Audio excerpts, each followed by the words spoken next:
দেশের যত ক্ষতি যারাই করেছে এদের উত্তম বিচার করিয়ে আল্লাহ তাআলা যেন এই দেশটাকে ইসলামী সমাজ বানিয়ে দেন। আল্লাহ যেন এই দেশের কাফের মুশরিকদের যদি হেদায়েত থাকে হেদায়েত দেন, হেদায়েত না থাকলে ফেরাউন নমরুদের মতো ধ্বংস করে একজন সুশাসক দিয়ে ইসলামী রাজ যেন আল্লাহ বাংলাদেশে প্রতিষ্ঠা করে দেন। বলেন আমিন। আমরা শাহাদত কামনা করছি আমাদের যেই প্রায় 900-র উপরে যত ছাত্রছাত্রী ভাইরা তার নিজেদের দাবি দেওয়া পূরণের জন্য স্বৈরা শাসকের কবলে পড়ে হত্যার শামিল হল, আল্লাহ যেন শাহাদতের সর্বোচ্চ মাকাম তাদের দান করেন, তাদের পরিবারকে আল্লাহ হেফাজত করেন। আল্লাহ তাআলা দেশের যত ক্ষতি যারাই করেছে এদের উত্তম বিচার করিয়ে আল্লাহ তাআলা যেন এই দেশটাকে ইসলামী সমাজ বানিয়ে দেন। আল্লাহ যেন এই দেশের কাফের মুশরিকদের যদি হেদায়েত থাকে হেদায়েত দেন, হেদায়েত না থাকলে ফেরাউন নমরুদের মতো ধ্বংস করে একজন সুশাসক দিয়ে ইসলামী রাজ যেন আল্লাহ বাংলাদেশে প্রতিষ্ঠা করে দেন। বলেন আমিন। ওয়া হাবিবানা ওয়া মাওলানা মুহাম্মাদান আবদুহু ওয়া রাসূলুহু আল্লাযী আরসালাহু বিল হাক্কি বাশীরান ওয়া নাযীরা وداعيا إلى الله بإذنه وسراجا منيرا فقد قال الله تعالى في كلامه المجيد وفرقان الحميد شكل পড়ি أعوذ بالله من الشيطان الرجيم بسم الله الرحمن الرحيم قال رب اشرح لي صدري ويسر لي أمري واحلل عقدة من لساني يفقه قولي اللهم صل على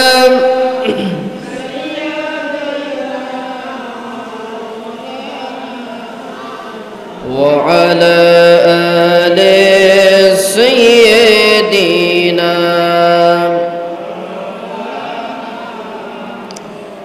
اللهم صل على سيدنا مولانا محمد وعلى آل سيدنا مولانا محمد بلغ العلا بكماله كشف الدجى بجماله حسنت جميع خصاله صلوا عليه الحمد لله। জুমার নামাজে আগত সুপ্রিয় মুসল্লিয়ান ইকরাম, বাড়িতে বসে থাকা মা ও বোনেরা, আসসালামু আলাইকুম ওয়া রাহমাতুল্লাহি ওয়া বারাকাতুহু।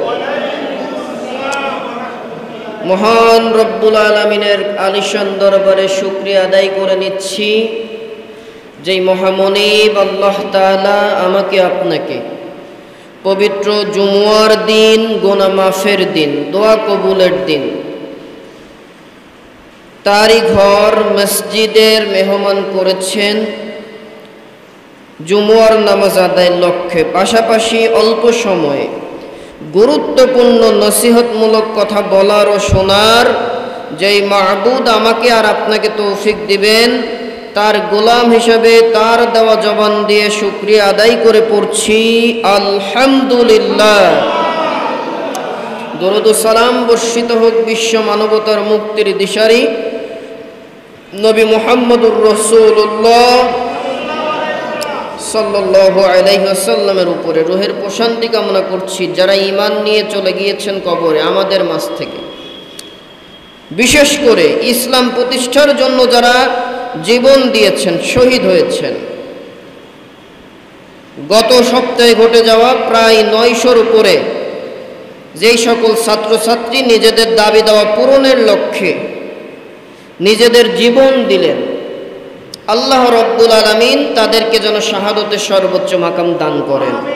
তাদের রক্তের বিনিময়ে এই বাংলাদেশে ইসলামী রাষ্ট্র যেন আল্লাহ তাআলা প্রতিষ্ঠা করে দেন, বলেন আমিন। সম্মানিত উপস্থিতি, আজকে আমরা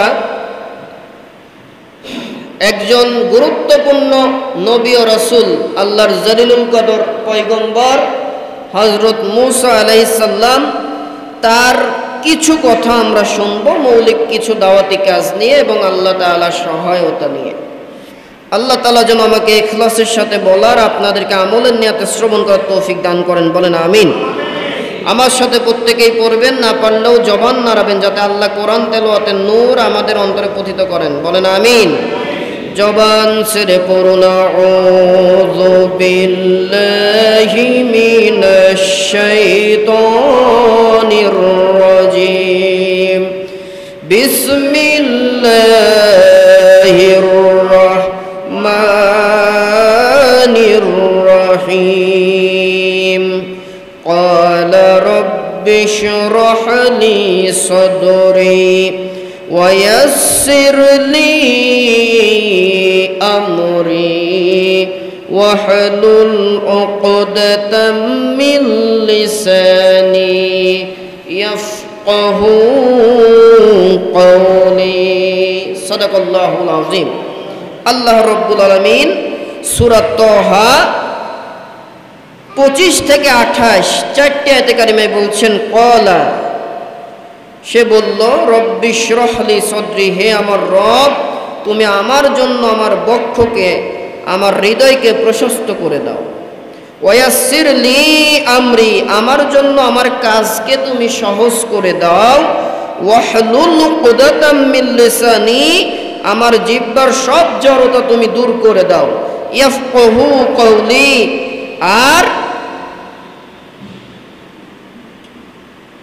আমার কথা যেন ওরা বুঝতে পারে, এই বোঝার শক্তি তাদের দান করো, আমিন। এইটা কোন জায়গা থেকে আসলো? এইবার আসেন সম্মানিত উপস্থিতি, আল্লাহ রব্বুল আলামিন তার একজন প্রখ্যাত নবী ও রাসূল হযরত মূসা কালিমুল্লাহ আলাইহিস সালাম, তার উপরে যে প্রধান 4টি আসমানি কিতাব, আল্লাহ তাআলা আসমানি কিতাব দেন 104 খানা। 100 খানা ছোট কিতাব, 4 খানা ছিল বড় কিতাব। এই 4 খানা বড় কিতাবের একটা কিতাব নাম কি? তাওরাত, জাব্বুর, ইনজিল, কোরআন। তাওরাত নাজিল হয়েছে মূসার পরে, জাব্বুর নাজিল হয়েছে হযরত দাউদ আলাইহিস সালামের উপরে। যেই দাউদ আলাইহিস সালাম, তিনি যখন নদীর কিনারায় গিয়ে আল্লাহর জাব্বুর কিতাব তেলাওয়াত করতেন, তার তেলাওয়াত সুললিত কণ্ঠ আল্লাহ দান করেছিলেন। কণ্ঠের সুরকার আল্লাহ তাআলা এত মায়া মাধুর্য দাউদের কণ্ঠে দিয়েছিলেন, নদীর তীরে তেলাওয়াত করলে সমুদ্রের মাছগুলা তেলাওয়াত শোনার জন্য নদীর তীরে উপস্থিত হয়ে যেত। সুবহানাল্লাহ। আসমানের উড়ন্ত পাখি 3.5 কিলোমিটার উচ্চতে উঠছে, দাউদ আলাইহিস সালাম জাব্বুর কিতাব তেলাওয়াত করছেন, তার সুললিত কণ্ঠের তেলাওয়াত শোনার জন্য 3.5 কিলোমিটার উপরের পাখি নিচে নেমে এসে বসে যেত। সুবহানাল্লাহ। এরপর ইনজিল কিতাব নাজিল হয়েছে মূসা রুহুল্লাহ আলাইহিস সালামের উপরে। আর কোরআন মাজিদ কার উপরে নাজিল হয়েছে? মুহাম্মাদুর রাসূলুল্লাহ সাল্লাল্লাহু আলাইহি ওয়াসাল্লামের উপরে। আল্লাহ রাব্বুল আলামিন যখন মূসা আলাইহিস সালামকে তাওরাত নাজিল করলেন, কিতাব এসে গেছে আল্লাহর পক্ষ থেকে, ফাইনালি কমপ্লিট, নবী ও রাসূলের ঘোষণা মূসার জন্য হয়ে গেছে। মূসা আলাইহিস সালামের আর বসার সুযোগ আছে নাকি? আল্লাহ তাআলা তাকে তো যখন তাকে পাঠাচ্ছেন তার আগে ফেরাউন, মূসার সময়ে কোন কাফের ছিল?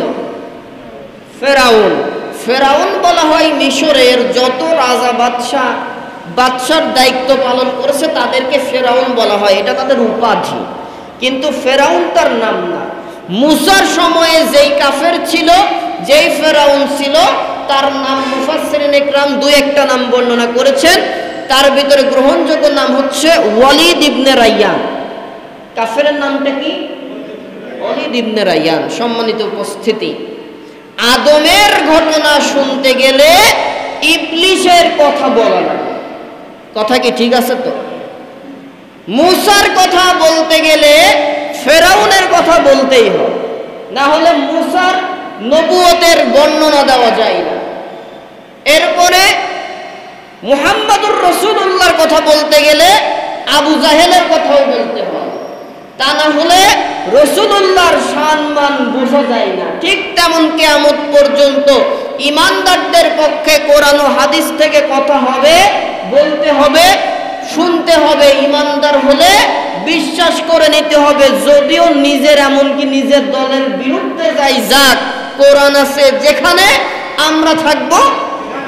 কোরআন যদি নিজের বিপক্ষে যায়, দলের বিপক্ষে যায়, নেতার বিপক্ষে যায়, নেতাকে 3 তালাকের বাইন দিয়ে পরিত্যাগ করা যায়, কোরআন আর হাদিসকে তালাক দেওয়া যায় না।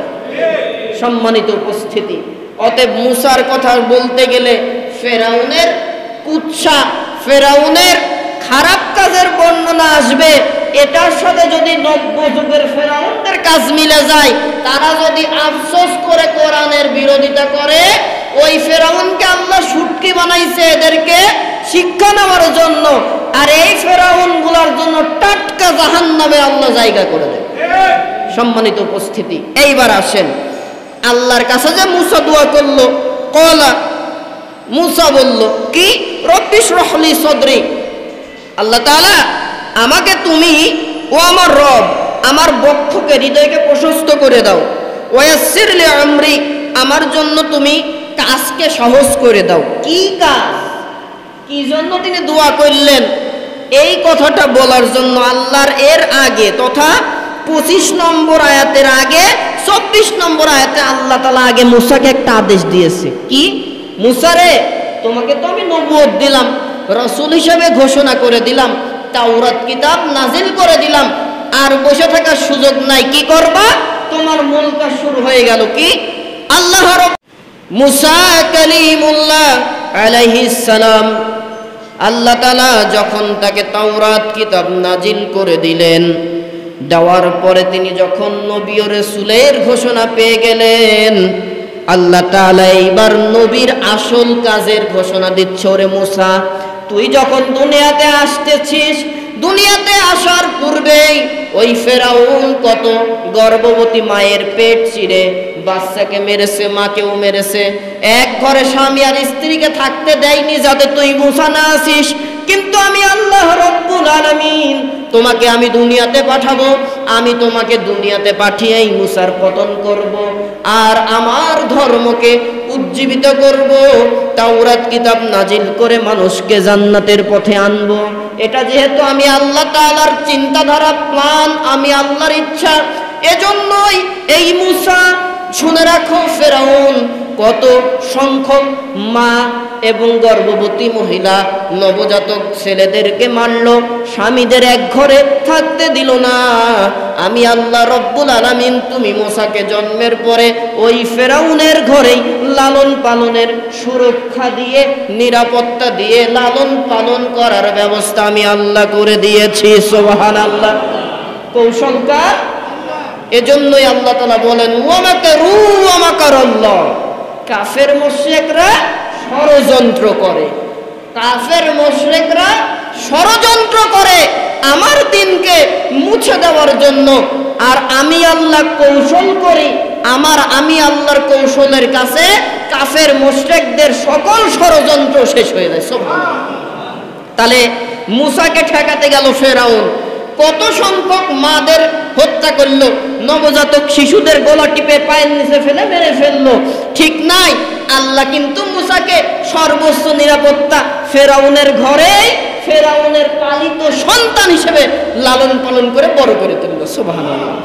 আর ঘটনা ওদিকে নয়, মুসার অনেক ঘটনা আছে, এখানে বর্ণনা। আমরা যে ঘটনাটা সামনে আনবো সেই বিষয়টা, ফেরাউনকে আল্লাহ কি হুকুম দিলেন।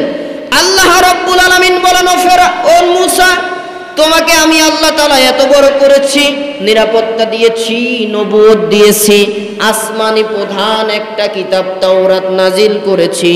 এইবার তোমার মূল মিশন, মূল ভিশন, মূল কাজ কি শোনো মূসা, দুনিয়ার মানুষের কাছে দাওয়াতি কাজ করেছো, আপত্তি নাই।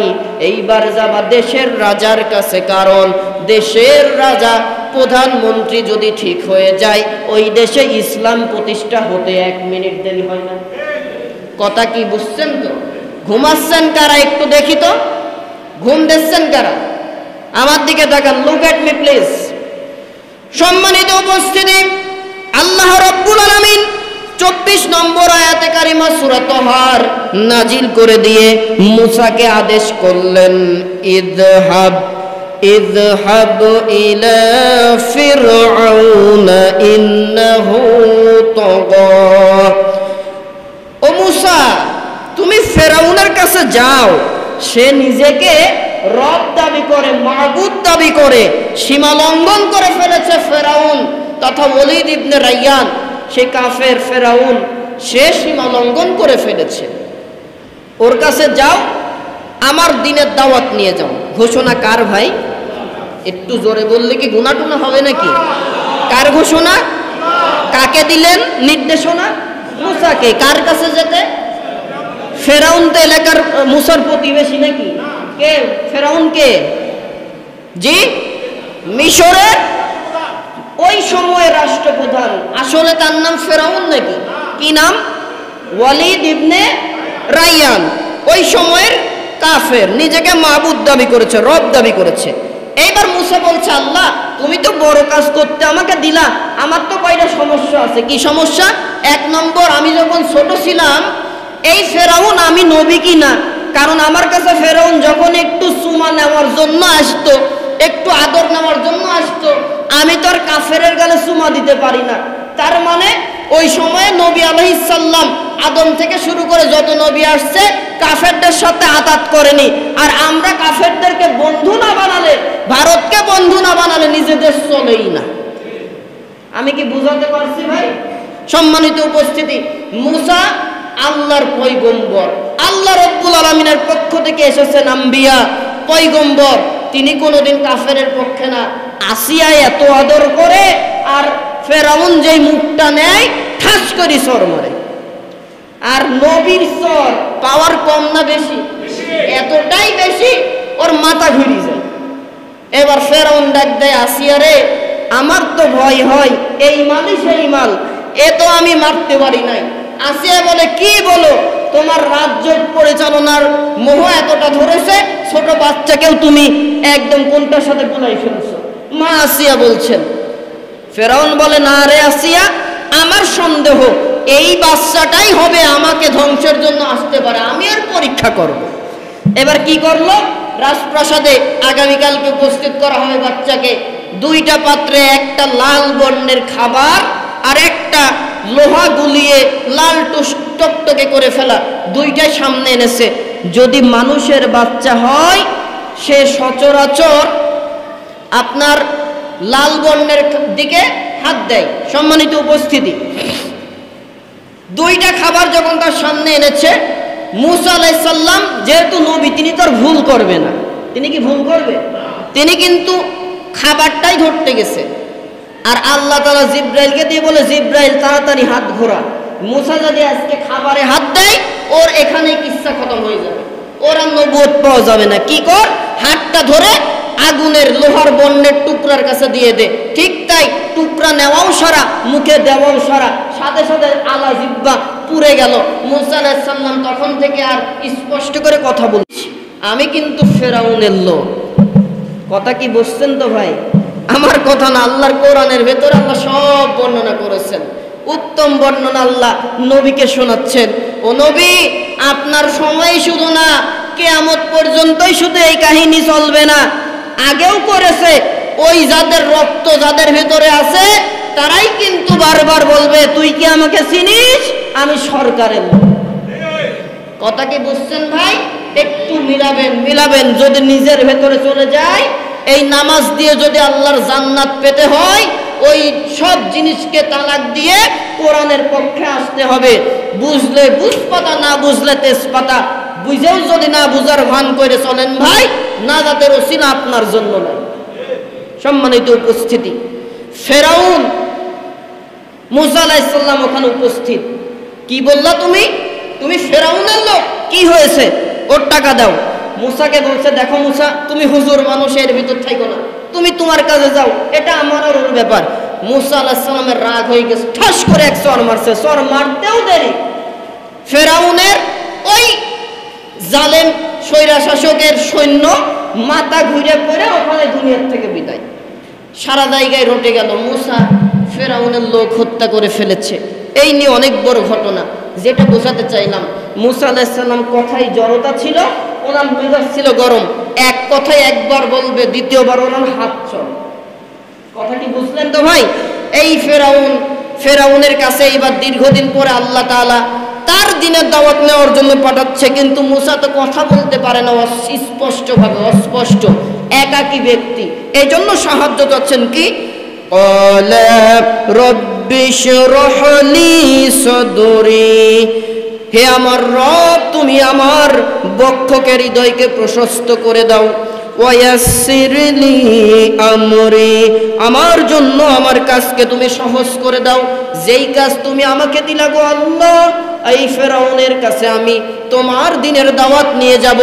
একাকী মানুষ, আমার হৃদয়ের ভেতরে শক্তি দাও, আমার ভয়কে দূর করে দাও, আর আমাকে তুমি আমার এই কাজ করার জন্য সহযোগিতা করো, রাস্তাকে, পথকে তুমি সহজ করে দাও।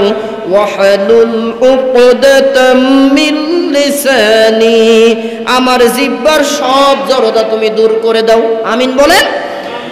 ইয়াফকাহু কওলি, যাতে করে আমার কথা ফেরাউন ও তার লোকেরা যেন বুঝতে পারে। এই সাইডটা দোয়া করলেন কে? ঘুমাচ্ছেন নাকি ভাই? কথা বলেন, এই সাইড দোয়া কে করলেন? 1 নম্বর, আমার হৃদয়কে প্রশস্ত করো। 2 নম্বর, আমি যেই কাজে যাচ্ছি আল্লাহ তোমার হুকুম, কাজটা করার জন্য তুমি পথ সহজ করে দাও, কঠিন করো না। এরপরে কথা বলতে স্পষ্টভাবে বলতে পারি না, আমার তো জিহ্বা পুরাই দেশে ফেরাউন, তুমি এটাকে করে দাও, কি করো? জড়তা দূর করে দাও, যাতে আমি যেই কথাগুলো বলবো এই কথা বোঝার শক্তি ফেরাউন আর তার লোককে দান করো। এই 4টা দোয়া মুফাসসিরিন ইকরাম, কিছু মুফাসসিরিন ইকরাম এই 4টা আয়াতে কারিমার আলোকে বলছেন, যেই সকল আল্লাহর বান্দাবান্দি তাদের স্মৃতিশক্তি দুর্বল, কোনো কথা মনে রাখতে পারে না, কথা বোঝা যাচ্ছে তো? কোনো কথা মনে রাখতে পারে না, স্মৃতিশক্তি দুর্বল, তারা যদি ফজরের নামাজের পরে ওই মুসলাতে বসে, ওই নামাজে বা ওই জায়গায় বসে 21 বার রব্বি শরহ লি সদরি ওয়ায়াসসির লি আমরি ওয়াহলুল উকদাতাম মিন লিসানি ইয়াফকাহু কওলি, এই 4টা আয়াতে কারিমা কয়বার? 21 বার। ডান হাতে এইভাবে মাথায় রেখে 21 বার তেলাওয়াত করবে। এইভাবে টানা প্রায় 41 দিন তেলাওয়াত করলে আল্লাহ তাআলা ওই ছেলে মেয়ের মেধা শক্তিকে প্রখর করে দেবে, বাড়িয়ে দেবে। সুবহানাল্লাহ। এই 4টা আয়াতে কারিমার শিক্ষা মুফাসসিরিন ইকরাম বলছে, 1 নম্বর, কোন সমাজকে সংস্কার করতে চাইলে আগে সে সমাজের নেতাদের সংশোধন করতে হবে। শাসক শ্রেণী প্রতিরোধ করলে তার বিরুদ্ধে লড়াই করতে হবে। 2 নম্বর, মহান দায়িত্ব পালনের প্রাথমিক শর্ত হচ্ছে ধৈর্য, সহনশীলতা ও দৃঢ় সংকল্প। তার মানে আপনি দিনের দাওয়াত দিতে যাবেন, সত্যের কাজ করতে যাবেন, ইসলামী সমাজ প্রতিষ্ঠা করতে যাবেন, দরকার ধৈর্য, সবর, সহনশীলতা। কথা বলবে, উচ্চারটনা করবে। ওই সময়ে বলতো, এ বানোয়াটি কথা বলে, তুমি নতুন ধর্ম নিয়ে আসছো, তুমি নিজের মন করা কথা বলো। আমিই তো, ফেরাউনরা বলতো আমিই তো মাবুদ, আমি ছাড়া কি কোনো মাবুদ আছে? আর মুসা বলতেন না, এটাই সত্য কথা, এটাই আল্লাহর কথা, আল্লাহর বাণী। যখন তাদের সামনে শোনানো হতো তখন তারা গায়ের পেশি শক্তি ব্যবহার করে মুসা তথা আল্লাহ তাআলার বাণীকে দমিয়ে দিতে চাইতো। এই জামানায় তো আর পাগল বলে বুঝবে না। নবীজি দাওয়াত দিতে গেলেন, রাসূলুল্লাহকে কাফেররা কি বলতো ভাই জানেন আপনারা? পাগল, জাদুকর, গণক বলে গালি দিত। এই জামানায় কোরআনের কথা বলতে গেলে ফেরাউন আর আবু জাহেলের উত্তরসূরিরা পাগল, জাদুকর, গণক বললে মানুষ তো মানবে না, কারণ মানুষ বোঝে সবই, এই জন্য তারা রাজাকার বলে উপাধি দেয়। কথা কি বুঝতে পারছেন ভাই? নব্য যুগের রব্য রাজাকার দেয়। এটা যদি কোরআনের কথা বলতে গিয়ে একবার না 1000 বার রাজাকার হতেও ইমানদারের বাধা আসবে না। ইমানদাররা কোরআন আর রাসূলুল্লাহর আদর্শ নিয়ে দুনিয়াতে চলবে, কোরআন আর রাসূলুল্লাহর আদর্শ সংসদে চালু হবে, এই কাজ করতে যাবে। প্রয়োজনে বিশ্ব বরেণ্য নেতাদের মতো ফাঁসির কাস্টে 1000 বার ঝুলে শহীদ হতে প্রস্তুত, বাতিলের কাছে মাথা নত করতে প্রস্তুত থাকে না। এটাই ইমানদারের আচরণ, ইমানদারের কাছে সম্মানিত উপস্থিতি। তাহলে দ্বীনের দাওয়াত দিতে গেলে দরকার ধৈর্য। ধৈর্য দিয়ে দাওয়াত দিতে হবে, কবুল হোক না হোক আফসোস নাই, হুকুম আল্লাহর মানতে হবে। সহনশীলতা, রাজাকার বলুক, যাই বলুক, গালি দিক, পাগল বলুক, সহ্য করতে হবে। 3 নম্বর কাজ হবে দৃঢ় সংকল্পতা। আপনি আপনার ইমানের প্রতি অটল অবিচল এইভাবেই দাওয়াতি কাজ করতে হবে। 3 নম্বর শিক্ষা, এই 24 থেকে 28 5টা আয়াতে কারিমা শিক্ষা বলছি। 3 নম্বর, বড় বড় দায়িত্ব সামনে আসলে পালিয়ে যাওয়া, পরিবর্তে তা পলায়নের প্রয়োজনীয় ক্ষেত্র তৈরি দেওয়ার জন্য আল্লাহ সাহায্য চাইতে হবে। মানে বড় দায়িত্ব যখন পালন করবেন, কি বিপদ আসে না আসে এই চিন্তা করার দরকার নাই। যখন আল্লাহর পরে তাওয়াক্কালতু আলাল্লাহ করবে, আল্লাহ আপনাকে বিপদ থেকে বাঁচার পথ দেখাই দেবে। বিশ্বাস আছে তো? এটাই ইমানের দাবি। 4 নম্বর শিক্ষা, ধর্ম প্রচারকদের বক্তব্য সবার কাছে বোধগম্য হতে হবে। তার মানে আমরা যারা দাওয়াতি কাজ করি, আপনারা যারা কোনো সাধারণ মানুষকে দাওয়াত দেবেন, সহজভাবে উপস্থাপন করবেন, সহজভাবে সাবলীলভাবে বুঝে নিতে হবে। তার মানে কথাটা হবে শ্রুতিমধুর, সাবলীল, বোধগম্য। আপনার কথা যদি অন্য ব্যক্তি বুঝতেই না পারে, কি মানবে? লাইট 2টা জ্বালাই দেন। সম্মানিত উপস্থিতি, এইবার আসেন মুসা আলাইহিস সালাম 1 নম্বর আদেশ আল্লাহ করল, কার কাছে যেতে হবে? কি কথা বোঝেন না? জবাব দেন। আল্লাহর হুকুম, ইযহাব ইলা ফিরআউনা ইন্নাহু তাগা। ও মুসা, ফেরাউন তাগুত হয়ে গেছে, শয়তান হয়ে গেছে, ফেরাউন সীমা লঙ্ঘন করে ফেলেছে, ওর কাছে যাও। কি জন্য যাবা? দ্বীনের দাওয়াত দিতে যাও। হুকুম কার ভাই? আল্লাহ তাআলার। এবার মুসা বলছে, আল্লাহ আমি তো যাব, আমার দুর্বলতা আছে কয়েকটা। 1 নম্বর, আমার সাহায্য করো, আমার কলিজার ভেতরে শক্তি দাও, তথা হৃদয়কে বড় করে দাও। আমি তো এমনি ধৈর্য কম, আমার সামনে যে আছে আগে আমার হাত চলে, এই জন্য আমার ধৈর্য বাড়াই দাও। 1 নম্বর দোয়া। 2 নম্বর, তুমি আমার এই কাজকে সহজ করো। 3 নম্বর, আমার জিহ্বার জড়তা দূর করো। 4 নম্বর, আমার কথা বোঝার শক্তি ফেরাউন আর তার দলবলকে দাঁড় করো। এইবার আসেন, মুসা আরো দোয়া চাইয়ে যাচ্ছে। আল্লাহ তাআলা, এই মুসা এমন একটা নবী যার সাথে কথা বলেছেন ফেরেশতা লাগেনি, ডাইরেক্ট আল্লাহ তাআলা গায়েবী আওয়াজ দিয়ে মুসার সাথে কথা বলতেন। এই 2-1 জন সুবহানাল্লাহ বলেন। আর আপনারা কি ভাবেন কি বলতে হবে? গোলের সময় তো গোল বলতে কারো বাধা লাগে না, আল্লাহর প্রশংসা আদায় করতে কৃপণতা কেন? এই জন্যই তো আপনারা আজ মাইর খাবেন। মাইরকে আমরা খাবো নাকি শুধু আপনাদের ইমানে দুর্বলতা দেখে? আল্লাহর প্রশংসা আদায়ে মুখ বন্ধ করে, হুজুর কিয়ামত হয়ে যাক তাও আমি জবান খুলবো না। কিন্তু নিজের 1 টাকা জিনিস, 1 টাকা সম্পদ বাঁচাতে গেলে আমার থেকে বেশি চিল্লানো কেউ দিতেই পারে না। এটাও ঠিক নাকি? সম্মানিত উপস্থিতি, কণ্ঠটা ছাড়বেন, প্রয়োজনে জীবন লাগলেও আল্লাহর রাস্তায় দিবেন, তাহলেই তো আল্লাহর নাজাত পাওয়া যাবে। নবী আলাইহিস সালাম ঈমান এনেছে, সাহাবা ইকরাম নবীর উত্তরসূরিরা ঈমান আনছে। ভাই, পরনের কাপড় পাই নাই, 1 কাপড়ে নামাজ আদায় করা লাগছে। খাবার 1 বেলা পেয়েছে, খাবারও পাইনি, শুকনা খুরমা খেয়ে দিন পার করা লাগছে, তাও ঈমানের থেকে দূরে সরেনি। তাদের নামাজ ছিল কি? আলী রাদিয়াল্লাহু তাআলা আনহু পায়ে বাঁধছে তীর, আলী তীর বের করতে দিচ্ছে না, এতটা জটিলভাবে তীরে বিদ্ধ হয়েছে। নবীজি বললেন, সাহাবা একরাম একটু অপেক্ষা করো, আলীকে নামাজে দাঁড়াতে দাও। ওই তীর নিয়ে সাইয়েদনা আলী রাদিয়াল্লাহু তাআলা আনহু নামাজে দাঁড়ালেন। এরপরে নবীজি আদেশ দিলেন, ও সাহাবীরা যাও এইবার আলীর তীর বের করো। তীর বের করার পরে নামাজও শেষ, সালাম ফিরানোর পরে সাহাবা একরাম বলে, ও আলী, তোমার বা থেকে যে তীর বের করলাম আমরা টের পাও নাই? কই কি বলো তীর বের করছো? কই তীর আছে নাকি? ভাই কেসা কাহিনী না, রাসূলুল্লাহর হাদিস, তীর কি আছে নাকি? দেখে যে তীর নাই। নবীজি বললেন, আলী তুমি কি টের পাও নাই কিছুই?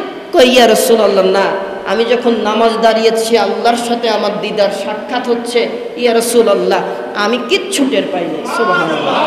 আর আমরা তো সামান্য মশার কামড়ই সহ্য করতে পারি না। নামাজের নিয়ত ভাঙে মশার কয়েল না জ্বালায় নামাজি হয়। মুরব্বী মানুষ নামাজ পড়তে পড়তে চুল দাড়ি পেকে গেল, নামাজে দাঁড়ায় আল্লাহু আকবার। আছে না নাই? না, আমার এলাকায় নাই। ভারতে গেলাম, গত শুক্রবার আসতে পারি নাই। কয়েক ওয়াক্ত নামাজ পড়ার সুযোগ হলো বসিরহাট। নামাজ পড়ছে, আমার সামনে এক লোক নামাজে দাঁড়ায় আল্লাহু আকবার। আমি ভাবি এই যদি হয় মুসলমানদের অবস্থা, নামাজের নিয়মই জানে না, তাহলে এই নামাজ দিয়ে জান্নাতে যাবে কি করে? আর এই নামাজই আল্লাহর বিপদ থেকে বাঁচবে কি করে? অথচ রাসূলুল্লাহ বলেন, আস-সালাতু মি'রাজুল মুমিনিন, ও মুমিনরা তোমাদের জন্য নামাজ হবে আল্লাহ তাআলার সাথে দিদার করার মাধ্যম। সুবহানাল্লাহ। আর একটু জোরে সুবহানাল্লাহ। তাহলে নামাজে কার সাথে দিদার হয়? পেছনের লোক শোনা যাচ্ছে তো। নামাজের কাতারটা ঠিক করতে পারলাম না, ও ভাই এই নামাজ দিয়ে কি করে নামাজি হবে? নামাজ পড়ে দায়ী যুক্ত নামাজ। নামাজ পড়তে না গেলে মানুষ বলবে, কি ব্যাপার মুরব্বী মানুষ, বুড়ো হয়ে গেছো, নামাজ পড়তে যেতে পারো না? লোকের কথা শোনার বন্ধ করার জন্য নামাজে আসে। নামাজের খুশু নাই, আল্লাহর সাথে দিদার হবে কি ভাই?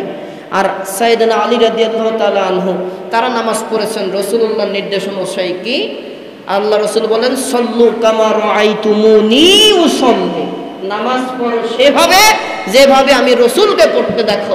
এখন তো রসুলকে পাবেন না, রসুলের উত্তরসূরিরা যারা আপনাদের ইমাম, তারা যেভাবে নামাজ পড়ে নামাজটা সেভাবে পড়তে থাকেন। সম্মানিত উপস্থিতি, মূসা আলাইহিস সালাম তিনি এবার দোয়া আরো করছেন। এই মূসা আল্লাহর সাথে কথা বলা শুরু করলে আর শেষ করতো না, কারণ আল্লাহ তাআলা তো তার প্রিয় মানুষ, হাবিব, ভালোবাসার মানুষ। ভালোবাসার মানুষ কাছে আসলে গল্প কি আর শেষ হয় ভাই? কথা কি বুঝছেন তো ভাই? হ্যাঁ, যুবকরা আবার ভালোবাসা খুব বোঝে, কারণ তাদের তো বৈধ থেকে অবৈধ ভালোবাসা বেশি। বিশেষ করে কে কত সুফিয়ার দরবেশ আছে, তাদের ফেসবুকের মেসেঞ্জার যদি চেক করা যায় সব প্রকাশ হয়ে যায়। সম্মানিত উপস্থিতি, এই ভালোবাসাটা দুনিয়ার মানুষের থেকে আল্লাহকে বেশি দেন, তাহলে ইহকাল পরকাল দুই কালে সফলতা আসবে। আপনি যেই মানুষকে ভালোবাসতে চান, 40 বছর পার হলে চামড়া যখন গুটাই যাবে তখন আর তার প্রতি ভালোবাসার রুচি থাকবে না। কিন্তু আল্লাহকে ভালোবাসেন, যেই মানুষটাকেই চান, যেই আকৃতিটাকেই চান, আল্লাহ তাআলা জান্নাতের ভেতরে তার থেকে ভালো কিছু আল্লাহ দান করবে। সুবহানাল্লাহ। সম্মানিত উপস্থিতি, মূসা আলাইহিস সালাম তার মৌলিক চারটা সমস্যা আল্লাহর কাছে বললেন, ওগো আল্লাহ, আমার হৃদয়ে সাহস দাও, হৃদয়কে বড় করে দাও, ধৈর্য বাড়িয়ে দাও, আমার কাজ করার জন্য কাজটাকে তুমি সহজ করে দাও, আমার জড়তা দূর করে দাও, জিহ্বার জড়তা দূর করে দাও, আর আমার কথা বোঝার তৌফিক ফিরআউন আর তার দলবলকে দান করে দাও। সুবহানাল্লাহ বলেন। এরপরে মূসা আর দোয়া করে, ওগো আল্লাহ শোনো, শেষ হয়নি কথা। ওয়াজআললি ওয়াজিরাম মিন আহলি, আমার আপনজনদের মধ্য থেকে একজনকে আমার সাহায্যকারী বানাও। কে চাচ্ছেন দোয়া? মূসা আল্লাহকে বলে, আল্লাহ একা একা যাব, একা কি যাওয়া যায়?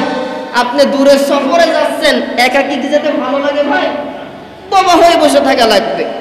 আপনি যদি সামান্য ভারতেই যান, হিন্দিভাষী মানুষের কাছে বললে ও আপনার আর ভালো লাগবে না, কার সাথে কথা বলবো? এই জন্য রাসূলুল্লাহ হাদিসে বলছেন, তোমরা যখন সফরে বের হবা, একাকী ন, মিনিমাম 2 জন একসাথে বের হও। তার মানে একজন সফর সঙ্গী নিয়ে সফর করতে বের হও। সুবহানাল্লাহ বলেন। ওগো আল্লাহ তাআলা, আমি মুসা ফেরাউনের দরবারে ফেরাউনের কাছে দাওয়াত নিয়ে যাব। আল্লাহ তাআলা আমি একাকী যাব কিভাবে? আমার আপনজনদের মধ্য থেকে আমাকে একজন সাহায্যকারী বানাও। দেখেন দোয়া চাওয়ার কায়দা কি। আল্লাহ তাআলা বলবে ঠিক আছে অমুককে বানালাম, তার আগেই মুসা বলে আল্লাহ তাআলা কোন ব্যক্তিকে আমার আপনজনদের মধ্য থেকে কোন ব্যক্তিকে তুমি আমার সাহায্যকারী বানাবা, যাকে তাকে কিন্তু বানাইও না আল্লাহ তাআলা, তুমি মনে রাখো কি হারুন আখি, হারুন কিন্তু আমার ভাই, আল্লাহ তুমি এটা বলতে চাইও না। সুবহানাল্লাহ বলেন। মানে আল্লাহর কাছে চাইলেন আল্লাহ সাহায্যকারী একজন দাও, কার দিবা? আপনজনদের মধ্য থেকে, তবে আল্লাহ হারুন কিন্তু আমার ভাই। দেখেন চেয়ে নিলেন। এরপরে চাচ্ছেন তিনি আরো কি, আশদুদু বিহি আজরি, তার দ্বারা তুমি আমার শক্তি বৃদ্ধি করে দাও। সুবহানাল্লাহ। হারুন বলছেন বরং তুমি হারুনকে আমার সঙ্গী বানাই দাও। আল্লাহ তাআলা সব দোয়া কবুল করে নিচ্ছেন। মুসা তোর সব দোয়া কবুল, যেহেতু তুই নবুয়ত পেয়ে গেছিস একটা দোয়াও ফেরত যাবে না, যা হারুনকেও নবুয়ত দিয়ে দিলাম, হারুনকে তোর সঙ্গী করে দিলাম, তুই আর তোর ভাই হারুন দুইজনই নবী হয়ে গেলি। সুবহানাল্লাহ বলেন। এবার দুইজন মিলে যাও ফেরাউনের কাছে ইসলামের দাওয়াত নিয়ে যাও। এরপরে তিনি আরো বলছেন কথা, মুসা বলে যাচ্ছে কি ওয়া আশরিকহু ফি আমরি, হারুন আমার কাজের অংশীদার বানায়া দাও, কাই নুসাব্বিহাকা কাসীরা, যাতে করে আমরা তোমার অনেক পবিত্রতার মহিমা ঘোষণা করতে পারি, ওয়া নাযকুরাকা কাসীরা, তোমাকে বেশি বেশি স্মরণ করতে পারি, ইন্নাকা কুনতা বিনা বাসীর, নিশ্চয়ই তুমি আমাদের কার্যক্রমকে সম্যক দ্রষ্টা ও গো আল্লাহ। সুবহানাল্লাহ বলেন। আল্লাহ তাআলার কাছে মুসা যখন এই দোয়াগুলা করলেন, আল্লাহ তাআলা মুসার সব দোয়া কবুল করে নিলেন। আল্লাহ তার হৃদয়ে সাহস যোগালেন, জিহ্বার জড়তা দূর করলেন, কাজকে সহজ করে দিলেন। কেমন করে? আল্লাহর কাছে চাইলেন ওগো আল্লাহ ভাইকে আমার সঙ্গী বানাও। আর সঙ্গী, নবীর সঙ্গী হতে গেলে বড় কাজ ফেরাউনের কাছে যেতে যাচ্ছে, ঐক্যবদ্ধভাবে কাজ না করলে কাজ তো সফল হবে না। তাই আল্লাহ তাআলা মুসার দোয়ার আলোকেই তার নিজের আপনজন, নিজের ভাই হারুনকেও নবী বানায়া দিলেন। আর একটু জোরে। এবার মুসার সব দোয়া কবুল করে আল্লাহর হুকুম, মুসারে যা তুই এবার ফেরাউনের কাছে যা। ফেরাউনের কাছে গিয়ে মুসা যেদিন যখন দাওয়াত দিল, এই ফেরাউন তুমি একত্ববাদ আল্লাহ তাআলার পথে ফিরে আসো, একত্ববাদ আল্লাহর দাওয়াত দিলেন তথা লা ইলাহা ইল্লাল্লাহ, এই কালেমাটুকুর দাওয়াত আদম থেকে শুরু করে মুহাম্মাদুর রাসূলুল্লাহ পর্যন্ত সকল নবী ও রাসূলের তাওহীদের ঘোষণা লা ইলাহা ইল্লাল্লাহ। পরের অংশটা নবীদের আলোকে, নবীর শরীয়তের আলোকে আল্লাহ দিয়েছেন। যেমন মুসার দাওয়াত ছিল লা ইলাহা ইল্লাল্লাহু মুসা কালিমুল্লাহ। ফেরাউন এই দোয়া, ফেরাউন এই কালেমার মানে না। কি আমার রাষ্ট্রে থাকো, তুমি তো এমনি একটা লোক হত্যা করে চলে গেছো, এবার আসছো আমাকে একত্ববাদ আল্লাহর দাওয়াত দিতে, আমি ছাড়া কি এই জমিনে আর কোনো আল্লাহ আছে? ফেরাউন বলছে মুসাকে। অথচ এই ফেরাউন দীর্ঘদিন ক্ষমতা ধরে রাখছে, কয়েকটা কারণে আল্লাহ তার ক্ষমতা বৃদ্ধি করে দিয়েছিলেন। কি কি কারণ জানেন কি? এক নম্বর, এই ফেরাউন সে দিনের বেলায় প্রচার করত মানুষের কাছে আমি তোমাদের রব, একটা মানুষকে হত্যা করত, আবার হত্যা ফাঁসির কাস্টে ঝুলা মানুষকে ছেড়ে দিত, হত্যা করে বলতো দেখো আমি মানুষকে তো হত্যা করলাম। আবার মৃত্যুদণ্ডপ্রাপ্ত আসামিকে ছেড়ে দিয়ে বলে দেখো আমি ওর জীবন দান করে দিতাম। মানুষ তো সহজ সরল, আবার চাপেও পড়ে থাকে, মেনে নেয়। এরপরে ফেরাউন বলে যে আমি তো রব, সারাটা দিন মানুষের সামনে নিজেকে রব বলে, খোদা বলে দাবি করে, রাত তো যখন গভীর হয় নিজের বউ ঘুমায় যায়, তখন সে একত্ববাদ আল্লাহর কাছে সেজদায় পড়ে দোয়া করে, আল্লাহ আমাকে যখন মানুষ রব বলে আমার ভালো লাগে, এই জন্য তুমি আমাকে আমার ক্ষমতাটা বাড়াইয়ে দাও। দোয়াটা কার ভাই? না না, ফেরাউনের দোয়া। সারাদিন ফেরাউন দোয়া করে, মানুষকে বলে আমি রব, আর রাত যখন গভীর হয় নিজের বউ ঘুমায়ে যায়, তখন ওই আল্লাহর কাছে চাই, আল্লাহ মা তুমি জানি তুমি একমাত্র রব, তুমি স্রষ্টা, তুমি দ্রষ্টা, কিন্তু মানুষ আমাকে রব বললে আমার ভালো লাগে। এই সময় দেখবেন অনেক তাহাজ্জুদ গুজারি, কোরআন তেলাওয়াতকারী অনেক নেতা নেত্রী আছে, তারা আবার এইগুলা প্রচার করে। প্রচার করানোর জন্য আবার বিভিন্ন রকমের বিভিন্ন জায়গায় নেতা কর্মীদেরকে বলায়, আমার নেতা বা নেত্রী সারা রাত তাহাজ্জুদ করে, কোরআন তেলাওয়াত না করে কোনো কাজই শুরু করে না। যারা এই কাজ করে, সামান্য ছাত্রদের আন্দোলনে 900 ছাত্রকে নেট বন্ধ করে হত্যা কি করি করে। তিনি কি করে? এই তাহাজ্জুদ গুজারি আর মাথায় পট্টি বাঁধা নেত্রী রাষ্ট্রভবনে, সংসদ ভবনে কোরআনের বিল পাস করলো না, ওর সাথে আর ফেরাউনের সাথে তো কিঞ্চিত পরিমাণেরও বাধা নেই, সম্পূর্ণ মিল পাওয়া যায়। সম্মানিত উপস্থিতি, ফেরাউনের 1 নম্বর কারণ ক্ষমতা বৃদ্ধি। এই জামানার ফেরাউনরাও ওই তাহাজ্জুদ পড়ে পড়ে আল্লাহর কাছে চায়, আল্লাহ ওর হায়াত পর্যন্ত ওর চাওয়া পূরণ করে দেয়। 2 নম্বর, ফেরাউনের কাছে যখন কোনো মানুষ সাহায্য চাইতে আসতো, লুক এট মি প্লিজ, মনে করেন 5 টাকা সাহায্য চাইতে আসছে, ফেরাউনের গুণ ছিল ও 10 টাকা দিয়ে সাহায্য দিয়ে দিত। এই যে দান করলো, দানের কারণে ওর হায়াতও বাড়ছে, ক্ষমতাও আল্লাহ বাড়াইতেছে। 3 নম্বর, ফেরাউন তার মা বাবার কোনোদিন কষ্ট দেয়নি। আর আজকে আমরা ইমানদার মা বাবার কষ্ট না দিয়ে থাকতেই পারি, অথচ ফেরাউন মা বাবার কষ্ট দেয়নি। মা বাবার দোয়াতে ফেরাউনের ক্ষমতা দীর্ঘস্থায়ী হয়েছে। এই কারণগুলোর জন্য আল্লাহ তাআলা ফেরাউনকে সহজে ধ্বংস করেনি। তবে যখন ফেরাউন সীমা লঙ্ঘন করে ফেললো, মূসা গেল, মূসার দাওয়াত মানলো না, মূসার হাতের লাঠি ছেড়ে দিল। ফেরাউন পক্ষান্তরে তার জাদুকরদের সব লাঠিগুলো সারিয়ে সাপ বানানো শুরু করলো। সাপের সাপ, বড় সাপ। ফেরাউনের হাতের যখন লাঠি বড় সাপ হয়ে সবগুলোকে খেয়ে নিল, জাদুকররা স্বীকার করে নিল নিশ্চয় ফেরাউনই, মূসাই আল্লাহ তাআলার একত্ববাদ যেই দাওয়াত নিয়ে আসছেন সেটাই সত্য দাওয়াত।